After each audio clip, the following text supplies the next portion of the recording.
श्री दयानंद सरस्वती जी ने ये सत्यार्थ प्रकाश लिखा और ये सत्यार्थ प्रकाश में 14 समोल्लास लिखा है। कितना? 14। उसको 2 भाग में लिखा है। 10 अध्याय है, 10 समोल्लास, उसको कहते हैं पूर्वार्ध, पहले वाला, और 4 समोल्लास है उत्तरार्ध, माने बाद वाला। तो पहले वाला जो है वो हमारे आपके जीवन को सुखी बनाने के लिए है, हमारे आपके जीवन की उन्नति के लिए है।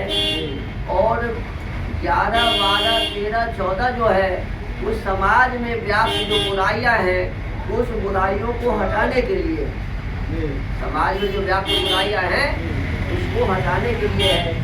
तो इसमें लिखा हुआ है कि प्रथम समोल्लास में ईश्वर की ओंकार आदि नामों की व्याख्या है।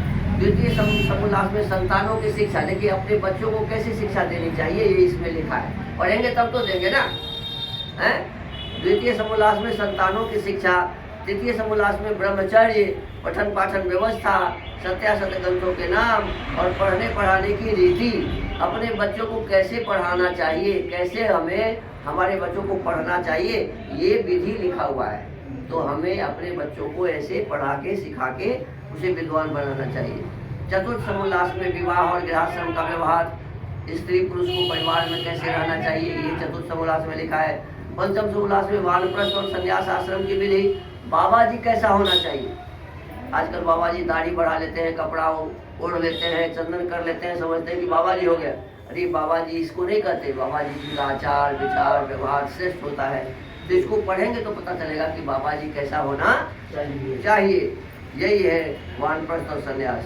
फिर छठे समोल्लास में राजधर्म, नेता कैसा होना चाहिए, अफसर कैसा होना चाहिए।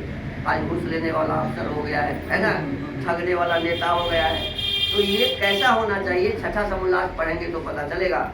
सप्तम समोल्लास में वेद ईश्वर विषय, वेद क्या है और वेद में क्या लिखा हुआ है, ईश्वर कैसा है, ईश्वर का स्वरूप क्या है, ये सही रूप से समझना है तो 7वां अध्याय पढ़ना पड़ेगा।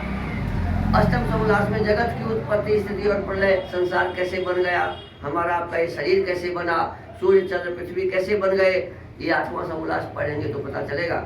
नवम समोल्लास में विद्या क्या है, अविद्या क्या है, बंधन क्या है और मोक्ष क्या है, इसकी बात लिखी हुई है। 10वें समोल्लास में आचार माने क्या करना चाहिए, अनाचार क्या नहीं करना चाहिए, भक्ष्य क्या खाना चाहिए और अभक्ष्य क्या नहीं खाना चाहिए, इसकी विधि लिखी हुई है।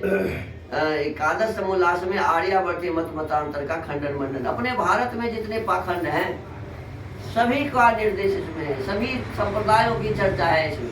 केवल एक के पढ़ लेने से भारतवर्ष के सभी संप्रदायों के बारे में जानकारी मिल जाती है। 12 समोल्लास में चारवाक कौन था, बौद्ध कौन था, जैन कौन था, नास्तिक मत क्या है ये पता चलेगा। 13वां समोल्लास पढ़ेंगे तो ईसाई क्या है ये पता चलेगा। हम अभी आ रहे थे तो रास्ते में हमें मिला ईसाई का बहुत बड़ा चर्च है। आपके ये जो आपसे पहले जो प्रखंड है, क्या है प्रखंड, इससे पहले नहीं, अपने मुंगेर में, मुंगेर से जब हम आ रहे थे तो रास्ते में एक प्रखंड मिला था, बरियारपुर में बहुत बड़ा चर्च देखे, लोग ईसाई बन रहे हैं। वो ईसाई बनने से क्या हानि है अपने देश का, समाज का, ये इसमें पढ़ेंगे तो पता चलेगा। 14वें समोल्लास में मुसलमानों की मत की व्याख्या लिखी है और अंत में 14 समोल्लासों के अंत में आर्यों के सनातन वेद मत की विशेषता व्याख्या लिखी है। वेद में हमें